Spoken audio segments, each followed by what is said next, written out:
সংগ্রামী বন্ধুগণ, স্বরাষ্ট্র উপদেষ্টার পদত্যাগের দাবি উঠেছে। আমরা মনে করি নৈতিকভাবে উনি আর এই দায়িত্বে থাকতে পারেন না।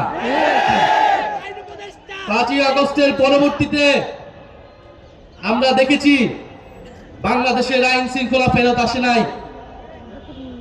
বাংলাদেশে জুলাই গণঅভ্যুত্থানের অংশগ্রহণকারীদের টার্গেট করা হয়েছে, শহীদ পরিবারদের টার্গেট করা হয়েছে, মামলা বাণিজ্য করা হয়েছে, বিচার ঠিক মতো করা হয় নাই।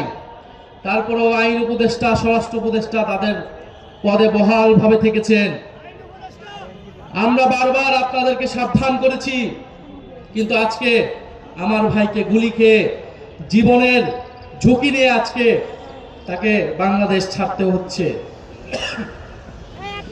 আমরা স্পষ্টভাবে বলতে চাই, বাংলাদেশের আইন শৃঙ্খলা নিরাপত্তার প্রশ্নটা গত 16 বছরে আমরা দেখেছি গোয়েন্দা সংস্থা গত 16 বছরে সকল বিরোধী দল মতকে দমন করতে ব্যবহার করা হয়েছিল। এত অভিজ্ঞ আমাদের গোয়েন্দা সংস্থা, তারা গুম খুন সবকিছু দক্ষতার সাথে করতে পেরেছিল, কিন্তু 5ই আগস্টের পরে তাদের দক্ষতা কোথায় যেন চলে গিয়েছে। তারা এখন আর কাউকে গ্রেফতার করতে পারে না। তারা খুনিকে বাংলাদেশের বর্ডার থেকে পার হতে দিতে পারে, তারা 72 ঘন্টা পার হলেও কোন খুনিকে গ্রেফতার করতে সক্ষম হয় না।